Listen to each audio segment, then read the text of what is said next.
My mom and sister decided to host a party for my grandpa's 102nd birthday. It was meant to be a happy family gathering, full of laughter, stories, and celebration. At least, that was what I thought when we arrived. I was standing near the snack table, trying to look like I was enjoying myself, when my husband leaned close to me and whispered something that immediately made my stomach twist. "Get your bag," he said softly, his voice so steady that it felt serious. "We're leaving. Act like nothing is wrong." At first, I thought he was just overreacting.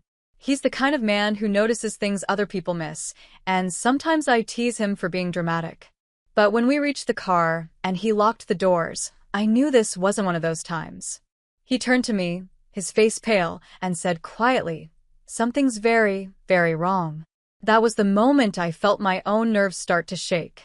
Only 6 minutes later, I was on the phone with the police. My hands were trembling as I explained where we were. It felt so unreal.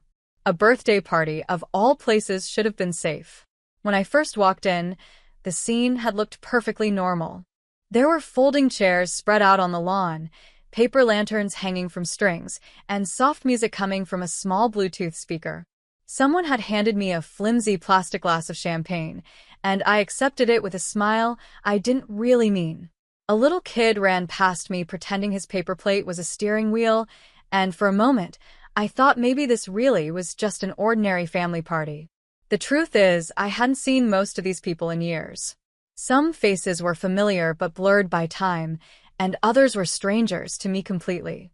That already made me feel a little out of place. My husband, Nicholas, stayed close to me, holding a glass of white wine and scanning the crowd with that calm, unreadable look he always has when he wants to leave, but is too polite to say it. I stood by the food table, pretending to be interested in skewers of grapes and cheese cubes. Mom was in her element. She floated around hugging people, reapplying her lipstick with the help of a napkin and wiping away tears of joy. Dad, on the other hand, sat by the grill complaining about the weather like it was a personal insult. My sister Catherine kept her distance, just as I expected. Her husband was nearby, laughing loudly at something no one else found funny. We were all gathered at Grandpa's house, though it didn't feel like his home anymore. He had built it years ago after his business became successful. It wasn't flashy, but it was large enough that people used to whisper about how well he had done. Now, my parents and my sister's family lived there together. Nicholas and I had flown in from Edinburgh just the day before. For years I had asked about visiting, but the answer was always the same. It's not a good time. He's not feeling well. Maybe next year. Finally, this spring, Mom told me, if you really want to see him, come for his birthday. So we came. I never expected the night to turn into something we'd need the police for. I thought maybe she was finally softening toward me, that this invitation actually meant something. The backyard was already buzzing with people, laughter, and clinking glasses when they wheeled Grandpa out. He was dressed neatly, his silver hair brushed back and a sweater vest over his shirt. I recognized it faintly, maybe from years ago. Everyone broke into applause like he was some kind of celebrity arriving at a premiere. I just stood there, frozen. Something felt off. Grandpa looked good. Too good.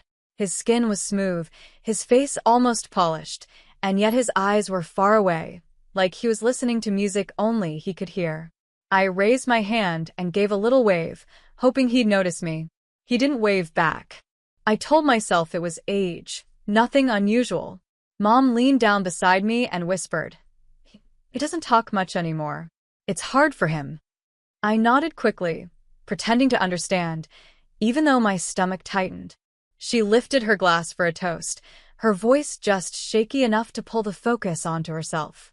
102 years of wisdom, love, and generosity, she said proudly. He built our family. He gave us this life. People around me sniffled. A woman behind me whispered beautiful under her breath. It should have been a touching moment, but when I looked at Nicholas, he wasn't clapping. He wasn't even smiling. His eyes were locked on Grandpa, or the man in the chair, I should say. His expression was unreadable, but his stare was sharp, like he was studying every wrinkle, every detail. "Hey," I said softly, nudging him with my elbow. "What's wrong?" He didn't answer. He just kept staring. Nicholas, I tried again.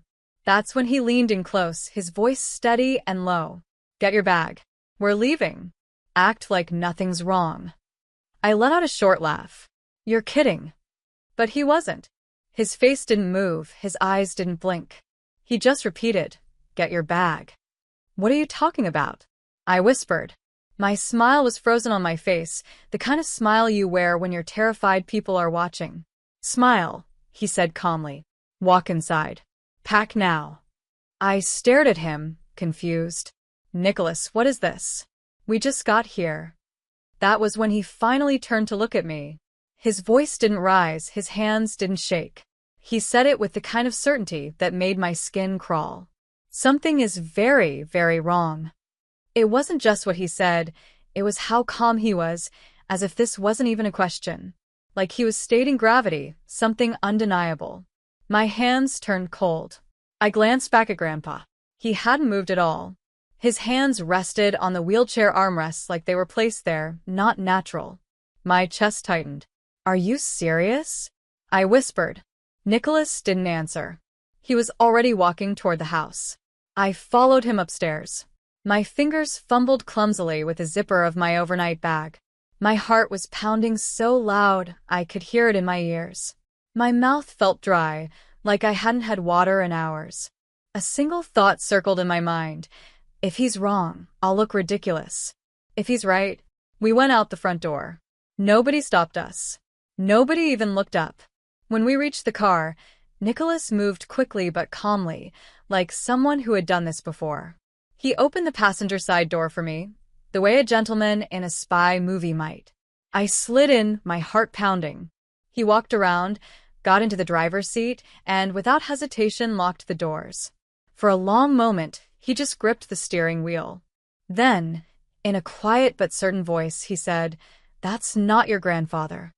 The words hit me like cold water. My chest tightened, but I didn't answer right away. I wasn't sure I could. I had always wondered if I was too sensitive, if maybe I just saw things differently than everyone else. For years I told myself that I was imagining it, that the difference between how I was treated and how my sister was treated wasn't real. Maybe I was dramatic. Maybe I was just looking for reasons to feel left out. That was my story to myself for a long time. But then came the day Catherine turned 18. That was the moment I knew I hadn't been imagining anything.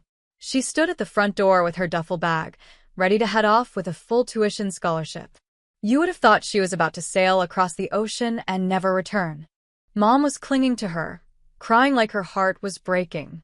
"You don't have to go," she begged. "We'll manage. Please, just stay a little longer." The entire house was wrapped in sadness, as if Catherine leaving was a tragedy. And I remember my own 19th birthday, just 3 years earlier. No tears. No begging. No one asking me to stay. Instead, I was handed a suitcase and a firm nod. "It's time to grow up," Dad said flatly. "You're an adult now. Go build your life." That was it. No hugs. No offers to help me pack. No emotional send-off at the door. I left like a polite guest who had overstayed their welcome. I don't like to sound bitter, because I really did go on with my life. I moved out, I went to college, I found my way. But it does stick with you, being pushed out the door while your sister was begged to stay. That difference digs in deep. The truth is, I didn't even feel like I had a choice about college. I knew I had to go. Not because my parents pushed me, but because I needed a reason to leave. My parents didn't pay for a single thing. I don't even think they ever asked what I was studying. It didn't matter to them. It was Grandpa who quietly stepped in. Every few months, an envelope would arrive. Inside, a folded check and a short note in his shaky handwriting. "Hope this helps. Proud of you."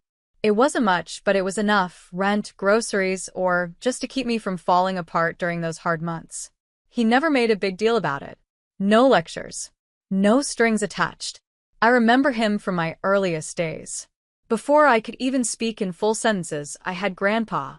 He would pick me up, sit me on his knee, and tell me stories in that low voice of his, the kind that always sounded like it carried secrets. He didn't owe me anything, but he gave me everything he could. And now, sitting in the locked car beside Nicholas, Those memories were the only thing holding me steady. Because if Nicholas was right, if that wasn't my grandfather in the chair, then I had just lost the only person who had ever truly been in my corner. When I was little, Grandpa made me toys out of wood. He carved them carefully with his hands and even showed me how to use a hand plane when I was still small enough to wear Velcro sneakers. I can still remember the smell that always surrounded him, cedar from his workshop and peppermint tea that he drank every afternoon. Back then, it felt like he was mine, like I was his favorite person in the world. Maybe I really was. But life has a way of pulling people apart, even the ones you love the most. Childhood turned into college, and college turned into a job. Then came Nicholas, and before I knew it, we were married and living in Edinburgh. It wasn't some dramatic escape or a desperate move away from my family. It was just opportunity, timing, and work. But if I am honest with myself, maybe it was also relief. Living so far away made everything easier. Easier not to notice how rarely my parents called.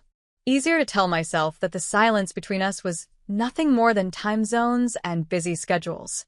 Easier not to dwell on the strange emptiness I always felt after talking to my sister, Catherine. On the surface, our conversations were friendly, but they left me hollow, like something important was missing. We kept in touch, sort of. Holiday emails, the occasional Zoom call, short little updates. But nothing deep, nothing that reached the heart. The last real conversation I had with Grandpa was over one of those video calls. He looked older, yes, but his eyes were still sharp and alive. He asked me about my work, and I asked about his garden. He made a joke about the squirrels stealing all of his tomatoes, and we both laughed. It felt so normal, so comforting. That was 4 years ago. After that, things grew quieter.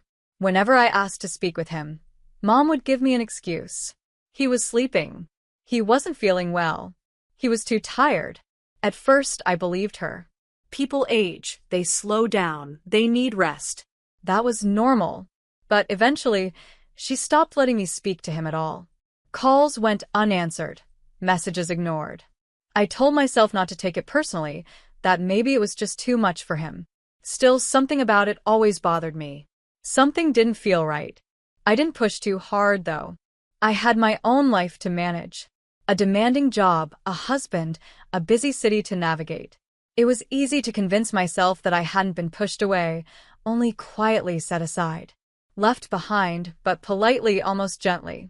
And then one day, out of nowhere, there was the birthday invitation. Or maybe permission is the better word. Mom's voice over the phone was clear. If you really want to see him, come for his 90th. I didn't hesitate. I booked the flights that very night. My heart told me this meant something, that maybe this was a turning point. Maybe finally I was being welcomed back in. When I walked into the party, it didn't feel like home at all. I looked around and realized I barely knew anyone. The lawn under my feet felt strange, like it wasn't the same ground I used to run on as a child. Somewhere along the line, this whole place had stopped being mine, if it had ever really been mine to begin with. Now it belonged to them. Mom, Dad, Catherine, and her husband. They all lived there, filling the house with their presence, their routines, their closeness. They had absorbed it completely, as if the walls and the rooms had wrapped themselves around them. They were the real family, the inner circle. And me? I was just a visitor. The outsider coming back for a rare appearance. I kept trying to talk myself down. I told myself it was only in my head, that I was imagining the distance, that maybe I was being dramatic again like I always accused myself of being. But then Nicholas leaned close and whispered, "Get your bag." And suddenly, none of it felt imaginary anymore. When we reached the car, we sat there in silence, both of us shaken. The air felt heavy, like we had just committed a crime, or maybe like we had narrowly escaped one. I couldn't tell which it was. Nicholas gripped the steering wheel so tightly that his knuckles turned white, as if the leather might spring to life and fight him back. I sat there frozen, my seatbelt only halfway clicked, like if I didn't snap it shut, maybe none of this would really be happening. Finally, I asked, my voice barely steady, "What do you mean it's not him?" Nicholas didn't look at me. His eyes stayed fixed straight ahead. "I mean," he said slowly, "that's not your grandfather." I stared at him in disbelief. What are you talking about? I'm serious, he said, calm but not gentle. The man in that wheelchair, that's not him. It sounded insane. I blinked at him like he had just suggested the birthday cake was made of uranium. You think what? That someone put on a mask? Like some Scooby-Doo villain. Not a mask, Nicholas said firmly. His ears are different. That stopped me cold. His ears. Finally, Nicholas turned his head to look at me. His face was pale but steady. You don't understand. I remember faces. Every detail. I've been like this since I was a kid. I could sketch a person I saw once at a train station in 2003. I don't forget faces. Or ears. And that man back there, that is not your grandfather. My stomach flipped. I wanted to laugh, but not the kind of laugh that comes with a joke. It was the shaky, high-pitched kind that spills out when your world tips sideways. I pressed my hand to my face, trying to think of a reasonable explanation. But what else could it be? Who else could it be? Nicholas's eyes stayed on the house. Your uncle, he asked suddenly. What? Didn't you say he looked a lot like your grandfather when he was younger? I froze. I had said that. More than once. My uncle did resemble Grandpa. Years ago. But he wasn't supposed to be around anymore. He hadn't been at the party. He hadn't spoken a word. Then it hit me, sharp and cold. Oh my God, I whispered. He was wearing glasses. And a beard. It could have been makeup. Not heavy or clownish, just enough to smooth out wrinkles and hide age. That thought crossed my mind, but Nicholas's voice kept echoing. The ears, he had said. They're different. Not even close. I tried to brush it off, but he didn't back down. I know what I saw, Nicholas repeated, steady as stone. I leaned my forehead against the cool window. My breath fogged up the glass as I exhaled, but my chest still felt too tight. My heart was beating so fast it felt like it might punch right through my ribs. I didn't want to believe him. I wanted to go back just half an hour, back when this was nothing more than a slightly awkward party. Back when I was just the outsider daughter, the one nobody really wanted around, the guest who didn't quite belong. That reality, as painful as it was, still felt safe compared to this. But then the question came out of me before I could stop it. Then where is he? Nicholas didn't answer. His silence was louder than anything. Where is Grandpa? I asked again, my voice shaking. The words rippled through me like a fever breaking, hot and cold at the same time. And suddenly, everything tilted in my mind. The awkward toast that seemed more about Mom than Grandpa. The tears that looked like a performance. The half-empty guest list, missing so many faces I thought would be there. The way no one let me get close to him. The fact that he never spoke a single word, never even tried. And how every attempt I made to reach him in the last few years was cut off before it even started. I haven't talked to him in 4 years, I whispered. Nicholas turned his head sharply. What? I swallowed hard. 4 years. The last time was over Zoom. He looked tired, but he was himself. After that, every time I called, Mom told me he was sleeping or too sick to talk. She always had a reason. I thought I was being dramatic, but now, my voice cracked. Now I wonder if I've been shouting into an empty room this whole time. Nicholas's face went tight. Okay, he said firmly. I think you need to call someone. I stared at him. You mean the police? He nodded once. Calm. Certain. If we're wrong, he paused. We're not. I couldn't move. I couldn't breathe. I just kept seeing my mother's face in my mind, the way she looked at me when I left the house. That tight little smile that never touched her eyes. The slight shake of her head, like I had crashed into a life where I didn't belong. I'm going to ruin everything, I whispered. Samantha, Nicholas said gently, his voice softer now. You're not the one who did that. My phone felt impossibly heavy in my hand, like it weighed 1,000 pounds. My thumb hovered above the screen, frozen. Then somehow I pressed the button. The police arrived faster than I expected. 2 officers, plain clothes, quiet but sharp. They spoke to us outside the car, their notepads ready. I told them what I could, though it wasn't much. I tried to sound sane, reasonable, even as the words tumbled out like pieces of a nightmare. "I know this sounds strange," I said, my voice trembling. "But I believe someone is impersonating my grandfather. I don't know where he is, and I think something's very, very wrong." The officers asked me questions first. Their voices were calm, steady, the kind of calm that feels almost like a trap, even when you know it isn't. I answered as best I could, my words shaky, my thoughts scattered. They nodded, said very little, and then walked up to the house as if they were just delivering a package. Nothing rushed, nothing dramatic. I stayed in the car, watching through the window. At first, the party didn't stop. No one screamed. No one ran. That almost made it worse. It was as if the world dimmed a little, like someone had quietly turned down the brightness on reality. People still stood around holding their glasses, smiling too widely, but their eyes were moving quickly now, darting to the side, watching the officers. Shoulders pulled tighter, spines stiffened. The officers began pulling people aside. I saw one of them speak to Mom. Her face shifted so fast it made my stomach twist. At first, she looked stunned, like someone had told her the wine was spoiled. Then, in a snap, she was defensive, her mouth moving quickly, her hands cutting the air, shaking her head again and again. She wasn't touching anyone though, not even Dad. He stood a few steps away, stiff and silent, staring into the hedge as if it might offer him a way out. Then I saw them approach the man in the wheelchair. My breath caught. He didn't say a word, not one. The officers must have asked for ID because Mom hurried into the house and came back with something, maybe papers, maybe a card. She handed it over, but it didn't seem to change anything. The officers didn't relax, didn't smile. They crouched beside the chair again, speaking softly, too low for me to hear. Their bodies carried that professional stillness, calm, composed, impossible to read. After a moment, one of them stood and walked away, while the other stayed close. Then, finally, the man in the wheelchair lifted his head. His lips moved. Just a few words. Then a small nod. It wasn't over. Not even close. One officer came back to the car. His face gave nothing away. "Can you stay nearby? We'll contact you soon," he said. I swallowed hard. Is it him?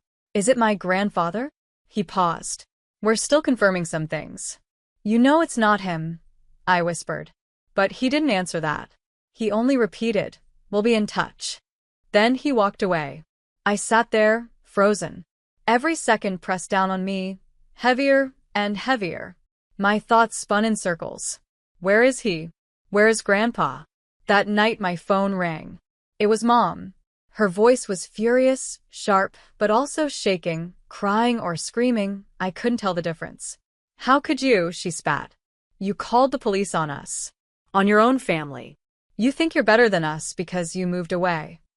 I tried to speak, but the words caught in my throat. Finally, I managed. "You don't understand. You weren't there. You didn't see what I saw." Her voice dropped, but it was still cutting. "We did what we had to do. For him. For all of us." "What did you do?" I begged, my voice breaking. "Where is he?" "You don't get to ask that," she said coldly. "Not now. Not after what you've done." "Where is Grandpa?" I whispered again. Silence. Then a hard click. The line went dead. The next morning, when the police knocked on the door of our hotel room, my stomach twisted so violently I thought I might throw up. It wasn't only fear that kept me frozen, though there was some of that too.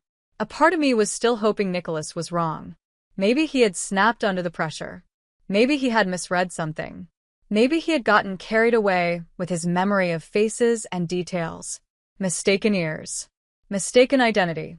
Mistaken everything. But the police didn't come to arrest us or accuse us of lying. They came to tell me something I could barely understand. My grandfather was dead. He had been dead for 4 years. They didn't say it in a cruel way. They were calm, professional. One officer did most of the talking, steady and measured, while the other stood nearby, watching me closely, like I might fall apart or try to run. "There's been a statement made by your family," the officer said. "They report that Mr. Eric passed away in May 2020. They claim it was from natural causes. The body was buried privately. I sat down hard. My legs no longer felt like they could hold me. My fingers felt numb, like they didn't belong to me. We're treating this as an open investigation, the officer went on, until the coroner can confirm the exact circumstances of death. His words hit me but slid right off, like rain bouncing on the roof of a locked car. I heard them, but I couldn't make them sink in. For years. 3 whole years. And all that time I had been sending birthday cards. I had been asking for video calls. I had been waiting for a chance to hear his voice again. I thought maybe he was upset with me for moving away. I thought maybe he was just tired or too sick to talk. But no. He wasn't ignoring me. He wasn't too busy. He was gone. And no one told me. Not my parents. Not Catherine. Not anyone. I barely remember the questions I asked the officers. I think I asked if he suffered. They said they didn't know yet. I think I asked if the man in the wheelchair had been my uncle. They nodded. That was all. Inside, I wanted to scream until my throat tore. I wanted to smash something. I wanted to curl into a ball and disappear forever. But on the outside, I just said, thank you. Like a polite, obedient child. Like a fool. The story didn't stay quiet for long. A few days later, it began to spread online. At first, it was just whispers on Reddit, a local gossip blog, people trading rumors. Then someone uploaded a video. Grainy, shaky phone footage of the birthday toast. My mother wiping her eyes. The man in the wheelchair nodding along, pretending. The caption spread faster than anything else. This man died 4 years ago. His family threw him a 102 birthday party. He was played by someone else. The internet reacted the way it always does. First it laughed. Then it speculated. And finally, it tore us apart. Strangers who didn't know me wrote paragraphs about me. I stopped reading after 20 comments. To some, I was an accomplice. To others, a selfish child, a narcissist, an ungrateful brat who should have just let her family cope however they needed. People always have opinions. And the internet always makes sure you hear them. Then came the call from the lawyer. Not my parents' lawyer, Grandpa's lawyer. Samantha, he said, I've been trying to reach you for some time. I almost hung up. My stomach dropped. Your grandfather left everything to you, he continued. The house, the business assets, the remainder of the trust. The estate is yours. I just stared at the floor, my eyes locked on a crooked grout line in the kitchen tile. My throat went dry. I couldn't speak. This wasn't a secret, the lawyer added gently. He told your mother and your sister years ago. And suddenly it all made sense. The lies. The secrecy. The fake birthday party. The man in the wheelchair. They hadn't just been hiding Grandpa's death. They had been hiding it from me. Because if I knew he was gone, the estate would pass to me. But if I stayed in the dark, they could keep everything. Live in his house, use his money, pretend I didn't exist. I called my mom. I didn't even know what I wanted. Maybe answers. She picked up on the second ring. How dare you, she hissed. Her voice was full of rage, not grief. You called the police on your own family. You humiliated us. You have no idea what you've done. I tried to speak, but she didn't let me. You weren't here. You don't know what it was like. You left us. You gave up on this family, and now you swoop in and act like some hero. Where is he? I cut in. Silence. What happened to him? What did you do with his body? You don't get to ask that, she said coldly. You weren't there. I asked every year. I shot back. And every time you lied. We were protecting him. Protecting you. He didn't want a big deal made of his death. He wanted peace. I laughed. It came out sharp, bitter, cracked. You didn't protect him. You stole from him. You looted him. That's when she hung up. Weeks passed. The investigation started slow, then gained speed. There were statements, interviews, subpoenas. Eventually, the coroner confirmed what my family had claimed. Natural causes. Grandpa had died in his sleep. No signs of violence, no poisoning, no trauma. Just an old man's quiet end. For the first time since the police visit, I cried. Finally, I could mourn him without doubt, without wondering if there was something darker hidden in the shadows. But the grief didn't erase the crimes. There was still the fraud, the impersonation, the stolen money. Charges were filed, failure to report a death, withholding information, illegally using funds, identity deception. The court didn't send them to prison. Instead, they were given probation. Strict conditions, constant monitoring, a warning. One more slip, and they'd go straight to jail. My uncle, the one who pretended to be Grandpa, faced his own charges. But he cooperated with investigators, and that seemed to help. In the end, he got probation too, just like the rest of them. And me, I got the house. The whole property. The assets too. It wasn't some billionaire fortune, but it was enough. Enough to explain why they pretended for so long. I didn't have to throw them out. The courts did that. One by one, they moved out in silence. No apologies, no explanations, not even eye contact. When the house was finally empty, I found a note from my mother left on the kitchen counter. "You always were good at taking what you didn't earn." I burned it in the sink. The first night I spent there alone, just visiting before flying back to Edinburgh, I sat in Grandpa's chair. I opened a bottle of wine and put my feet up on the table like I used to when I was younger. The whole place was so quiet.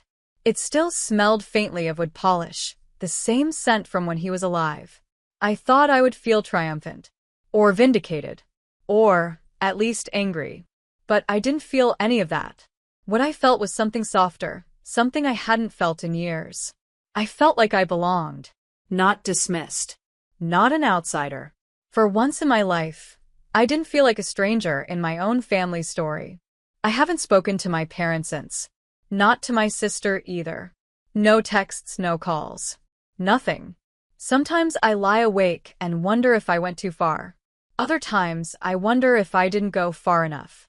What do you think? And if you'd like to hear more stories like this one, don't forget to hit subscribe and tap the bell.